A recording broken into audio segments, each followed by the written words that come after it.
Welcome back to Suladan Plays the Stanley Parable. Before we begin, I got an achievement, welcome back, for returning to the game. Just thought that was neat. I don't know if it's going to remember that we played before or if it's going to start fresh. Like if I go to the button room, is he going to skip over it because we've done it before like he did last time, or is he going to assume this is our first time? I don't know. Anyway, like I mentioned last time, the plan is I'm going to just kind of start fiddling with branching paths. So this is going to be a bit more of a jump cut. It would help if I had the microphone actually over in front of me, though, instead of off to the side. Yes, there we go. Now you can hear me more properly. This is the story of a...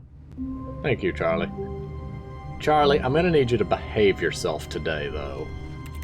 Belief, Stanley was in such a rush to get through the story as quickly as possible, he didn't even have a single minute to just let the narrator talk. That kind of anxiety isn't healthy, so he relaxed for a few moments with some calming New Age music.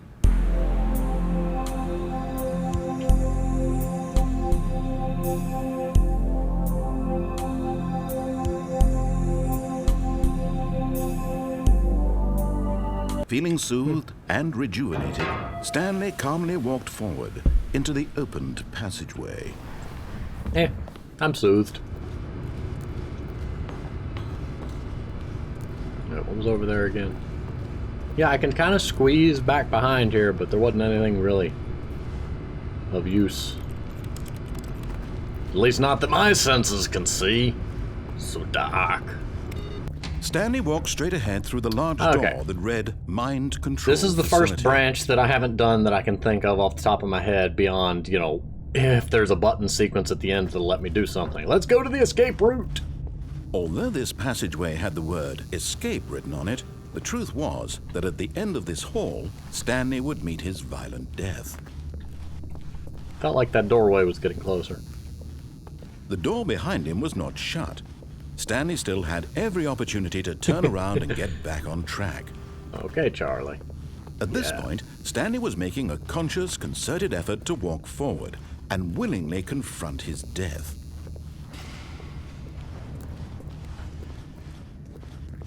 Oh, hello, hole in the floor. Oh. You weren't kidding, were you, Stan? I'm Charlie. Oh, well. I honestly didn't expect it to actually kill me. I thought he was... Oh, I thought he was just... I'm not dead. Oh, that's nice. Why am I in a buggy? As the machine whirred into motion and Stanley was inched closer and closer to his demise, he reflected that his life had been of no consequence whatsoever. Excuse me? Stanley can't see the bigger picture. He doesn't know the real story, trapped forever in his narrow vision of what this world is. Excuse me? Perhaps his death was of no great loss, like plucking the eyeballs from a blind man. It'll still hurt. So he resigned and willingly accepted this violent Excuse end to his me? shallow life. Farewell, Stanley. Charlie, can we talk about this? Yes? Oh, hi. Thank you. Okay, I'd like to... Farewell, Stanley, cried the narrator, as Stanley was led helplessly into the enormous metal jaws. Carly, In a you sound single different. visceral instant, Stanley was obliterated as the machine crushed every bone in his body, killing him instantly.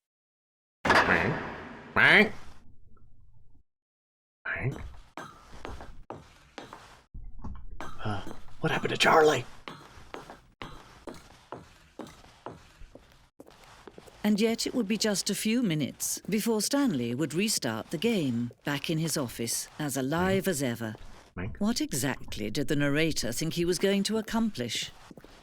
I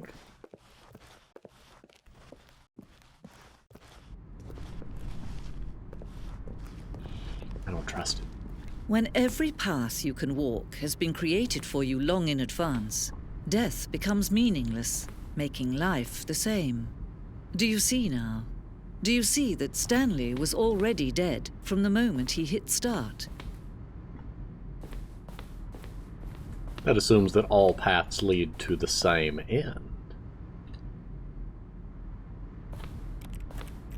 What is this, a dev room? Oh my goodness. Shows the office from the beginning of the name, path from the two doors, first part of the game that was built. Sections have been added and altered throughout development. Through the core layout remains almost identical to the first iteration. Because those two doors allowed Stanley a choice. Nature paintings. Enjoy the artwork.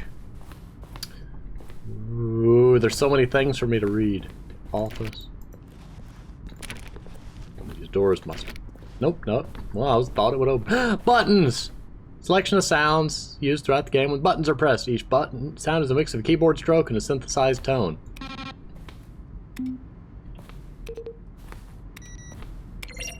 Yeah, I do hear kind of the keyboard buttony push. I'm gonna read that sign after I read this one. Corridor. Pacing of this opening section is important to get right. The corridor has been moved and altered to make sure the player reaches the two doors at a good time. The two doors. The set of two open doors was the first concrete piece of Stanley Parable's design. Once this room was created, the rest of the game emerged as an extension of it, an exploration of the contradiction this room posed, because it allowed me to go against what the narrator said. I'm surprised there's not something hidden in one of the filing cabinets looking at me. Confusing the office computers. Something. Solitaire. Employee database. Stanley Parable credits. Lots of names. Kevin Briding. Mr. Narrator. You have a... That's Charlie. Charlie's voice. Charlie has a very delightful narration voice. I want to know what's over there, but I want to know what's over there, but I want to know what's over here. I saw this one first. Oh my goodness, there's more. A thing up. A copy machine. A maintenance room. There's more stuff up there. But what's over here? Stop giving me choices. I'm afraid one of the paths is going to lead to the end, and I'm going to be sad. Boss's office. I don't know. This is the one they used, and it stands out in stark contrast to the rest of the office. But I don't know whether it being a contrast is office clock is for the best or not. I almost thought that was set to the real world time, but it's a couple minutes off if so, because it's 11:28, and that's looks like it's pointing at 11:27. We'll return to that. So many pathways. There's so many pathways I can go.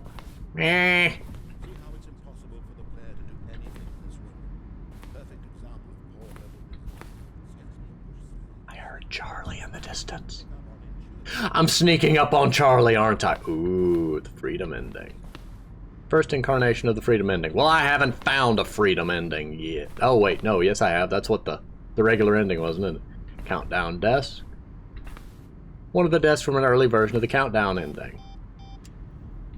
Well, that's neat. Why did you activate when I wasn't there? Freedom ending. This is the freedom ending as it existed in beta. And this is a very bright window. Stare at it and be blinded. Countdown room. Early version of the countdown room. I love that they kept early versions of all these things. Monitor room, elevator. For a time, the elevator monitor room could go up or down with freedom above and countdown below. We abandoned this when players found it too difficult to remember what was up and what was down, so we placed the two endings together instead. I mean, honestly, freedom above and countdown below, like, makes some logical intrinsic sense. We ain't going that way yet. That's the exit. That's the boring. We're going that way. Countdown room, game design mock-up. This is the level that William, the level designer, sent Davey the writer as a kind of audition piece. The strength of this level got William hired to design the full game. Though much of the environment has changed, the basic layout from this mock-up is still in the game. Wow, the office is just falling apart at that point. That would have been interesting. I could see it going that way. Yeah, that'd be neat. More stuff. Screenshots of the Stanley Parable HD remix. More endings, fewer endings. More narrators, fewer narrators. More Stanley, less Stanley. The point of the Stanley Parable HD remix is to win. Am I going crazy? Maybe it isn't the same image. Was that clock there before? I don't remember. How do I go back? Can you check for me? The point of the Stanley Parable HD remix is to lose. Larger. Words. Text. Someone could just text. Get rid of this text, then maybe I can see what this game is about. Green light. In September 2012, he submitted the Stanley Parable to Greenlight Valve's process of approving games for Steam. The Greenlight page had only a series of cryptic photos, which were still enough to win the community's approval. Huh. The Office. This is the version on Epic Games, by the way, so I don't know. I assume it's the same one as the Steam one. Cargo lift. Second version is functionally the same as what's in the final game and wanted to look more like a place where cargo was actually stored. I haven't found that yet. I want. Cargo lift. Cargo lift was always intended to offer the choice of staying on or jumping onto a different path. However, after the early version, we decided we also wanted the option of the player falling to their death. Oof. Ooh. Oh. Meeting room. One option. Two options. One option. Vent. What? I can't read it. Doorway to maintenance in the lounge. Okay, yeah. And then we can go down that elevator in the maintenance shaft too. Two options, two doorways to maintenance. I don't think that one was there. I don't know. I haven't really explored that path too much yet. Oh, because you would be disobeying him once by going the wrong way, then disobeying him again by not going to the lounge. One option, doorway to maintenance in the lounge, in the original back on track option. What about this? That one would have a vent instead of a second doorway. The flow of hallways following the first two doors was important to get right, since players will replay them so many times. We discussed a number of designs, but ultimately it was the simplest version that won out, which is likely the one option version. Now what's this way? More stuff. Game is now paused. Escape menu. For a long time we had an ending that only ended when the player restarted from the escape menu. Unfortunately, very few players realized that this was what they were supposed to do, which was frustrating for everyone. I can see how that would be a thing. Zending. Screenshot depicts an early version of the ending known as the Zending, which was eventually cut and merged with another ending of the game. Things. Zending levers. These levers were originally part of the Zending. The player would pull a lever and the narrator would describe what color lever they had pulled. Can I pull them here? Why not let me do that? Give me the... Ooh, Zending model. Zending went through many iterations. This room represents the fourth version of the ending, and we thought it was complete, but decided to abandon and change it again shortly before launch. What?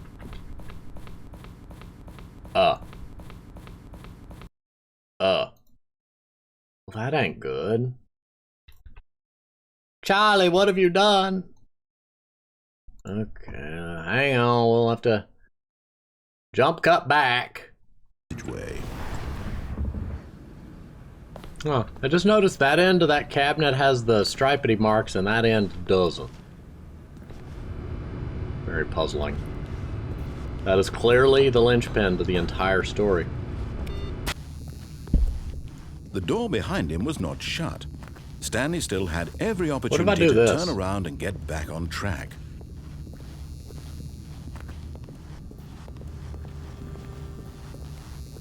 What if we go back through the door? But of course, Stanley thought better of it and realized he simply had too much. Nope, still on board with death. I just had to see. I was kind of hoping the back and forth would eventually annoy him, and he would just slam the door shut and say, "No, enough of this." But alas, he did not. Well, I guess he's the narrator. He doesn't have control of the facility.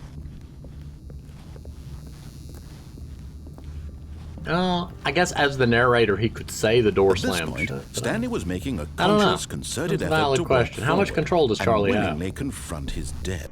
So this game is basically a simulator of what it's like to be a DM in Dungeons and Dragons. It's like you try to get people to go a certain way and they go the other way, and you're like, I shall force you, and then they find another way. And it's, not that I have any first-hand experience with that, but it's just it makes sense to me. Haven't been there yet. Okay, we're trying to get back to where we were, minus the game freezing up. Okay, so this hallway. Now I'm paranoid. Oh, okay, we've been there. I'm gonna try going into this door one more time, and hopefully it won't freeze this time. Okay, this hallway is off limits, because this is time consuming for me to keep coming back here. Oh, hang on. No, it loaded. Okay.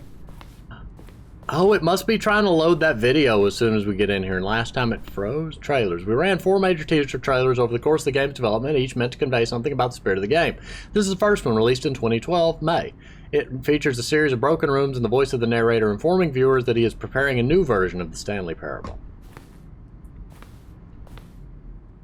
Can we has the audio? Where's the fun if I don't get to see it? Hear it. I am seeing it.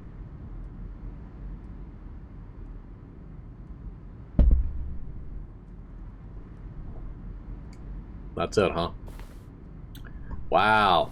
I didn't get to see it because it's not looping, so I don't get to see it from the start. Okay. The next door we hadn't gone to that I bumped across said War Zone, so I want to see what's in... Ooh, wait, what's over here? Ooh, narrator emails. After the second trailer we sent out, we asked people to email the narrator for questions. While we had initially planned to use these in further promotional materials, we never found the perfect use for them. Here are a selection of those emails. That is hard to read.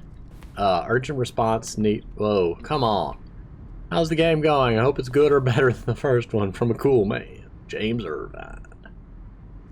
How is the games? Final warning, there's a skeleton inside of you. There are more skeletons in this world than humans. Thanks and goodbyes.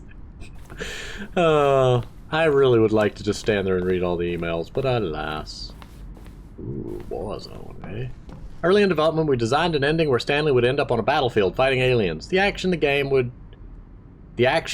become sentient and would wage war against the narrator. We realized shortly after starting to build it that it was far too jokey and on the nose for the tone of the game. Plus, some people interpreted it as making fun of people who liked shooters, which was not our intention. Stanley becomes self-aware in the game world, like, starts attacking him as its own immune system, attacking a foreign entity. There's a fun idea. You become aware, so aware of reality that reality starts attacking you. Stanley's office. From left to right, the evolution of Stanley's office over time. The first was November 2011, the second March 2012, and the third in February 2013.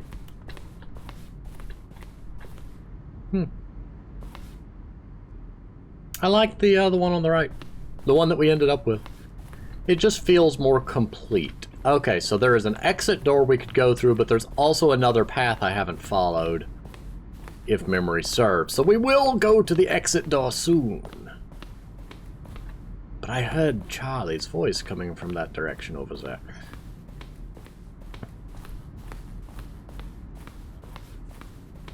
See how it's impossible for the player to do anything in this room. Perfect example of poor level design. Textbook mistake. Oh, I really want to listen. Employee lounge, underground, early version of the underground portion of the game. Bad game design. But of course, you being you, you'll probably spend the next hour trying to solve it. Narration outtakes. Just gonna make this easier. Then he pushed the Kevin Briding, the voice of the narrator, recorded dialogue for the entire game roughly 3 separate times over 2 years of development. These are clips from early takes that were not used in the final game. Then he pushed the number 4. Stanley pushed the number 6. Stanley stood on the roof. Stanley jumped in the river. Trying to figure out where the voice is coming from. Stanley stood on the roof.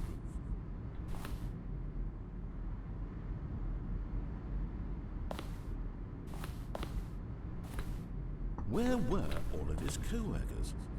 Oh, I don't know. How about they're throwing a surprise party for him for all his button pushing?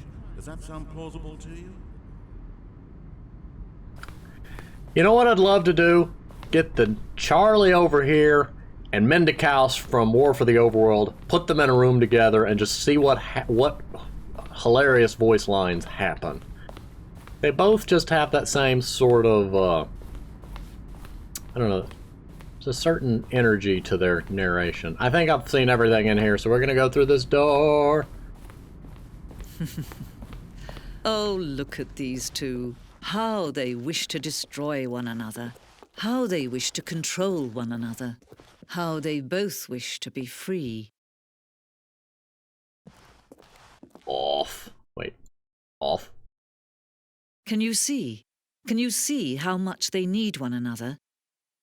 No, perhaps not. Sometimes these things cannot be seen. But listen to me. You can still save these two. You can stop the program before they both fail. Wait, what? Push escape and press quit. There's no other way to beat this game. As long as you move forward, you'll be walking someone else's path. Stop now and it'll be your only true choice. Whatever you do, choose it. Don't let... Sure, we'll see what happens. I just want to see if it does anything. Probably not. Oh, wait, now I just realized that means I'm going to have to go through all that again. No! Stanley walked straight ahead through the large door that read Mind Control Facility. Although this passageway had the word escape, but of course, Stanley thought better of it. Nope, still on board with death. You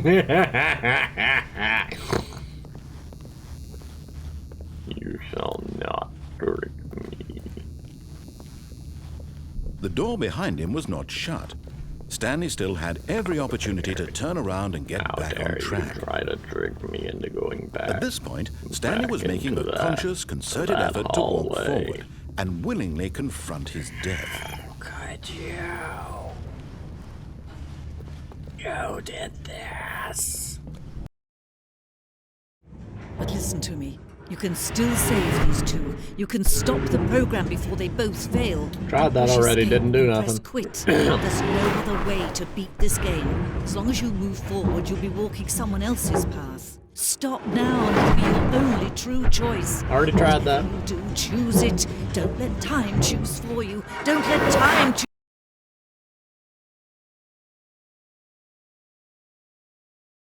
Stanley goes squish.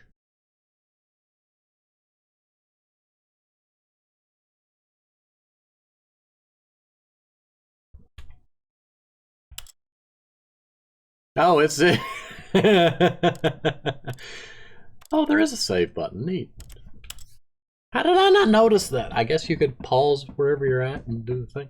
Anyway, as much as I would love to keep hunting for more endings, I think this is a good place to pause for today. So I'm going to go ahead and pause here. Thank you for watching, and I will see you next time.